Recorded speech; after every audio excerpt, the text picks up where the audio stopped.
The Lamar Jackson saga is starting to heat up as we approach the beginning of free agency. Welcome to the channel. If you're new here, consider subscribing and dropping a like on the video if you do enjoy it. We are on the road to 5,000 subscribers, so if you are new to the channel, be sure to subscribe. But dating all the way back to last year, Lamar Jackson and the Baltimore Ravens have had a ton of drama trying to figure out his new contract extension with the team and if they're even going to be able to come to terms. The drama really began to start last offseason when Lamar decided to skip voluntary OTA workouts, but Lamar did show up to training camp in the mandatory practices during the offseason. But for whatever reason, Lamar missing some practices in the early spring caused some heads to turn and questions and rumors started to begin regarding his contract situation. It was pretty apparent Lamar was not happy with his contract situation and rightfully so wanted a new deal. So the Ravens and Lamar began negotiations before the season started but never really came to an agreement on a contract. It was reported by Adam Schefter back in September 2022 that they offered him around a $250 million deal, but how much guaranteed money was in that I think was the big issue, and I don't think Lamar was happy with how much they put into the contract. It's been reported several times that Lamar wanted a fully guaranteed contract like Deshaun Watson got with the Cleveland Browns, but instead of getting the $230 fully guaranteed contract that Deshaun Watson got, the Ravens offered Lamar $133 million fully guaranteed at signing, which was more than the new contracts of Russell Wilson and Kyler Murray that were also signed this past year. What's a little bit different about this process is Lamar does not have an agent who's doing all the talking and negotiating for him. He's representing himself with the help of his mother and the NFL Players Association, and they offered him stats, information, guidance, and to be a sounding board, which it was during this process. And apparently the union advised Lamar that based on his performance and age, he was justified to demand a fully guaranteed contract. The union sources framed Lamar's talks with the Ravens in good faith, although the team included a $2.5 million in annual de-escalator clauses if Jackson did not attend a high percentage of off-season workouts. But in the end, the Ravens did not offer Lamar a fully guaranteed contract, and they decided to stop talking until the end of the season. Well, the season is over, and those negotiations have begun to take place once again, and things are getting fairly interesting between both sides. The first real update we got with the contract situation was about a month ago at the end of the season press conference between John Harbaugh and Eric DeCosta, and a majority of the press conference was questions about Lamar, and they answered them in a pretty positive light, I thought. There was multiple good quotes, including this one from John Harbaugh that said, "Lamar Jackson is our quarterback. I love Lamar. Eric loves Lamar. I'm going to have faith that it's going to get done. It's going to get done." They also asked DeCosta if he's willing to trade Lamar, and he said, "That's not something we're going to talk about at this point. Our focus is to get a long-term deal done." The last real quote I found interesting was them saying he was going to have a huge say in the next offensive coordinator for the team. So all signs in the press conference pointed towards Lamar staying with the Ravens and then being able to find a deal long-term. That is until a new report from Ian Rappaport last week talking about the new circumstances regarding Lamar and his contract. According to Ian Rappaport, the Ravens will place the franchise tag on Lamar if the sides cannot agree to a long-term deal in the coming weeks. And there is still a possibility other teams could tempt Baltimore to trading the former NFL MVP for a windful of draft picks. It goes on to say if the sides don't come to terms on a long-term deal before the March 7th tag deadline, the likelihood is still that Jackson plays in Baltimore, yet there are multiple ways Jackson could end up playing elsewhere in 2023. The Ravens could tag Jackson and explore options for a trade with surely no shortage of suitors for one of the NFL's most dynamic talents. Jackson would effectively have veto power over his destination since he'd need to sign the franchise tender to complete the deal, and any team giving up the level of compensation would want to work out a contract. But if the Ravens decide not to trade him and they still can't find a long-term deal, there's really only two other options that the Ravens can go in. The first option is the non-exclusive franchise tag, which is worth $32.416 million. It would allow Jackson to negotiate a contract with another team, and if the Ravens don't match, they'd get 2 first-round picks as compensation, and Lamar would get a new home. However, they could also go the route of the franchise tag and technically place it on him for 3 straight years, 2023, 2024, and potentially a third time in 2025. It's popularly known how players feel about the franchise tag, so I'm sure if the Ravens decided to go that route, it would make Lamar even more upset and escalate the situation. That's really the update of Lamar and his contract situation, and the options that the Ravens have this offseason, whether that's extending him long-term, putting the non-exclusive tag on him, the franchise tag, and trading him. Now, I want to put my opinion on it and what I think the Ravens should do and how I think Lamar should play this. I gotta be honest though about the Ravens side, I would be pretty reluctant myself to pay Lamar Jackson a fully guaranteed $200 million plus contract. This is now the second year in a row he's only played in 12 games and has missed multiple games down the key stretch of the season. And if you look at his production, he's not been the same quarterback since his MVP year back in 2019. I still think there's no denying that Lamar is one of the most dynamic quarterbacks that we have in this entire league.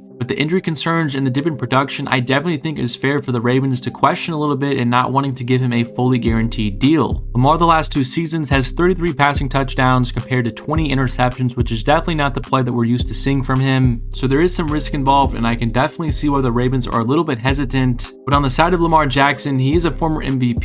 He has held down the quarterback position for the Ravens for multiple years now and brought some stability and some dynamic play, and he believes he should be compensated, and I fully agree with that and believe that he should be as well. What the Cleveland Browns did signing Deshaun Watson to that fully guaranteed deal really messed up the quarterback market, and I think it really ruined things for Lamar and the Ravens as well. On one side, I already talked about the risks for the Ravens and why they would be reluctant to do that. But if you're Lamar, you've already accomplished more than Deshaun Watson has, you believe you're on his caliber or even better than he is as a quarterback, why shouldn't you get the same amount of compensation he has? So it's a very tricky situation where I don't see both sides budging a whole lot, and that is why I think it's going to be one of the most interesting storylines to follow this entire offseason. Now, I'm no genie, but I'm going to try my best prediction on where Lamar Jackson will be playing in 2023. In my heart of hearts, I believe Lamar Jackson will be back with the Baltimore Ravens on a long-term deal. I can just not fathom the Ravens moving on from a top 10 quarterback so easily in his prime at only 26 years old. He's a former MVP. He's been carrying that offense for multiple years now with not a lot of help. I get the concerns about the injuries and the lack of production the last 2 years. But look around the entire NFL landscape, a lot of quarterbacks are getting hurt every single year. I don't purely think that's a reason to not pay somebody, especially who's been carrying your team and offense for multiple years now. Lamar's already shown when he's on the field, he's one of the best quarterbacks in the league, and I don't think you can solely move on for him just because of that fear. I do think to get a deal done, I think they're both going to have to cave in a little bit. I do not think Lamar is going to get a fully guaranteed deal, and I do not think the Ravens are going to get away with only paying him $130 million guaranteed. I think they're going to have to find some common ground, and I think in the end that's what's going to happen. There's multiple teams that would be interested, such as the New York Jets, possibly the Carolina Panthers, and the Atlanta Falcons. The Ravens would have no trouble finding a suitor for Lamar, but you got to think about long term and the success of your team and organization. How hard is it to find an MVP level quarterback in the NFL? Well, that's probably one of the hardest things to do in all of the NFL, and I think in the end the Ravens will realize that, come to their senses, and sign Lamar Jackson to a long-term deal. Now, if they can't agree to an extension, we've already seen Lamar Jackson hold out some practices, which he did last offseason. If they place the franchise tag on him, would he do what Le'Veon Bell did a few years back with the Pittsburgh Steelers, where he sits out the entire year, practically forces the Steelers' hands to get rid of him? I personally don't think Lamar would do that, but you cannot count it out of the realm of possibility, which is why I will be paying close attention to this situation before the franchise tag deadline come mid-March. If there's no pen to paper for a long-term deal in the next month and the franchise tag is placed on Lamar, all bets are off, and I think the floodgates would open up for Lamar potentially going to another team. But thank you guys so much for watching the video. If you are new to the channel, be sure to subscribe and drop a like on the video if you did enjoy it. Let me know if you agree with my prediction or where Lamar will be playing in 2023. But anyway, thank you so much for watching the video, and I will catch you guys in the next one.